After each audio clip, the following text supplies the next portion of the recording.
আসসালামু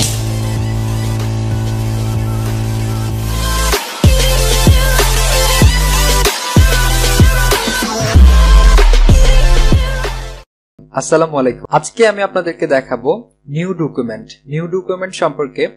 আমরা যখন ফটোশপে যখন কাজ করব তখন অবশ্যই কোনো একটা ডকুমেন্টের উপর কাজ করতে হবে। ওকে, তো সেই নিউ ডকুমেন্টের মধ্যে কি কি অপশন রয়েছে সবকিছু নিয়ে টোটাল ডিটেলস নিয়ে আলোচনা করব। ওকে, তাহলে নিউ ডকুমেন্টস নিতে গেলে আমাকে প্রথমে যেতে হবে মেনু বারে, ফাইল মেনুতে ক্লিক করে দেন আমাকে ক্লিক করতে হবে নিউ, অথবা আপনি চাইলে কিবোর্ডে শর্টকাট ইউজ করতে পারেন Ctrl+N। ওকে, আমি তাহলে এটা ক্লিক করছি এবং একটা ডায়ালগ বক্স চলে আসবে। আমি টোটাল শুধুমাত্র আজকের টিউটোরিয়ালে এই নিউ ডকুমেন্টটা নিয়ে আলোচনা করব। নিউ ডকুমেন্টের প্রথমে যেটি আমরা দেখতে পাচ্ছি, এখানে আপনি চাইলে এই ডকুমেন্টের একটি নাম দিয়ে দিতে পারেন ডিফল্ট। তো আমি এটির নাম দিয়ে দিচ্ছি টেস্ট। ওকে, নিচে যেটা দেখতে পাচ্ছি এটার নাম হচ্ছে প্রিসেট। প্রিসেটটা কি? তো প্রিসেট নিয়ে একটু আলোচনা করি। ফটোশপের যেটা ডিফল্ট প্রিসেট যেটা সাইজ রয়েছে, প্রিসেট এটা হচ্ছে সাইজ, যে আমরা এটা কি সাইজে আসলে আমরা ডকুমেন্টটা তৈরি করব।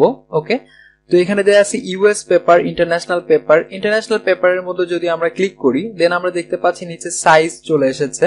তো সাইজে যেমন আমরা এগুলো সম্পর্কে অবশ্যই অবগত যে A4, A6, A5, A3 etcetera, এগুলো হচ্ছে ইন্টারন্যাশনাল পেপার সাইজ। আপনি যখন একটা ডিফল্ট এটা সেট করে দিবেন যে আমি A3 পেপার যখন সেট করে দিব, তখন নিচে এখানে উইথ হাইটটা অটোমেটিকলি আপনার A4 সাইজে এটা তৈরি হয়ে যাবে। ওকে, এবং ইউএস পেপারে যেগুলো রয়েছে যে লেটার, লিগ্যাল, এগুলো অটোমেটিকলি এখানে সেট হয়ে যাবে। এগুলো হচ্ছে বাই ডিফল্ট অবস্থায় রয়েছে। নিচে যেটা আমরা দেখতে পাচ্ছি ওয়েবটা কিসের জন্য? আমরা স্বভাবত যখন আমরা কাজ করব ওয়েব এলিমেন্টের জন্য, অ্যাজ লাইক আপনি যখন ফেসবুকের কোনো একটা ফেসবুক কাভার পেজ বানাবেন কিংবা ওয়েব এলিমেন্ট, আই মিন ওয়েবসাইটের জন্য, কিংবা ওয়েবসাইটের জন্য কোনো যদি পোস্ট করেন, ব্যানার হোক, সেটা ফেসবুক কাভার পেজ হোক এটসেট্রা, সেই কাজের জন্য আপনাকে ওয়েব সিলেক্ট করতে হবে, সেটা পিক্সেলে কাউন্ট করতে হবে। তো পিক্সেলে যখন আপনি কাউন্ট করবেন সেটা অবশ্যই ওয়েব হবে, আর ওয়েব হইলেই পিক্সেল হবে এটা। অ্যান্ড নিচে আমরা দেখতে পাচ্ছি হচ্ছে film and video and custom. Film and video নিয়ে আমি কথা বলবো না, কারণ এটা হচ্ছে আমরা যেহেতু ফটোশপে যেটা আমরা শিখবো এটা হচ্ছে আমরা টোটাল ইমেজ এডিটিং আমরা অ্যাপ্লিকেশনটা শিখবো। এই জন্য আসলে ফিল্ম অ্যান্ড ভিডিও নিয়ে আসলে কথা বলে লাভ হবে না। তারপর আমি একটু দেখাই, ফিল্ম অ্যান্ড ভিডিওর মধ্যে যখন আমরা যাব তখন সাইজ থেকে আমরা এখানে দেখতে পারবো যে আমরা যখন ইউটিউবে যখন একটা ভিডিও দেখি সেটা আমরা হয়তো এটা জানি যে 720p অথবা 1080p এরকম আর কি। তো সেই জিনিসগুলো আমরা দেখতে পাচ্ছি যে এখানে দেখেন HDV 720p 1080p। তো এগুলো হচ্ছে কি একটা বাই ডিফল্ট আপনার ফিল্ম অ্যান্ড ভিডিওর জন্য যে সাইজগুলো রয়েছে সেই সাইজগুলো এখানে দেয়া রয়েছে। ওকে, তো আমরা যদি কাস্টম করতে চাই তাহলে এখানে আমি কাস্টমে ক্লিক করতে পারি, অথবা কেন যখন আপনি উইথ হাইটটা এখানে চেঞ্জ করবেন তখন অটোমেটিকলি এখানে প্রিসেটটা কাস্টমে রূপান্তরিত হয়ে যাবে, কারণ আপনি এখানে যখন এডিট করবেন তখন সেটা অবশ্যই কাস্টমে হয়ে যাবে। তো আমরা সবগুলো বুঝলাম যে এগুলোতে প্রিসেট জিনিসটা কি। যখন প্রিসেটে আমরা যাব তখন সাইজের অপশনগুলো চলে আসছে। তো প্রিসেট এন্ড সাইজটা আমরা বুঝলাম। এন্ড উইথ হাইটটা কি এখানে কাজ করবে। এখন কোন বায়ার আপনাকে বলেছে যে এই উইথ দেখা যাচ্ছে 500x700 পিক্সেলের একটা আপনাকে ব্যানার বানাতে হবে। তো সেই 700x500 মানে প্রথমে যেটা বলবে সেটা হচ্ছে আপনার উইথ, এন্ড পরে যেটা বলা হয় সেটা হয় হচ্ছে হাইট। তো এই হচ্ছে ব্যাপার। এন্ড আপনি চাইলে এটা পিক্সেলের কথা বললাম আমি, এখানে ইঞ্চ করে দিতে পারেন, পিক্সেল করে দিতে পারেন, centimetre, metre, point, picas, column ইত্যাদি। এই কয়টা আপনার 7টা এখানে অপশন পাবেন। উইথের মতো সেম অবস্থা নিচে আপনি হাইটে একই জিনিসগুলোই পাবেন। এখন আমরা দেখবো হচ্ছে রিজলিউশনটা আসলে কি, এখানে কোনটাতে কত দিতে হবে, কি কাউন্ট করা হয়। ওকে, আমার এখানে দেয়া আছে 300 রিজলিউশন। 300 রিজলিউশনটা আমরা সবসময় দিব প্রিন্ট এলিমেন্টের ক্ষেত্রে। প্রিন্ট এলিমেন্ট আই মিন যে আইটেমগুলো আপনি ডিজাইন করবেন ফটোশপে সেগুলো যদি প্রিন্ট হয়, business card, flyer, brochure etcetera, সেই আইটেমগুলো যদি প্রিন্ট হয় সেগুলোই হচ্ছে প্রিন্ট আইটেম। আর হচ্ছে প্রিন্ট আইটেমের রেজলিউশন দিতে হবে 300 রেজলিউশন দিতে হবে। এটাকে কেউ ডিপিআই বলে। তো রেজুলেশন ডিপিআই সেম জিনিস। এন্ড আপনি পাশে যেটা দেখতে পাচ্ছেন এটা pixel per inch. Okay, DPI শব্দের অর্থ হচ্ছে পিক্সেল পার ইঞ্চ, এজন্য ডিপিআই রেজুলেশন সেম কথা।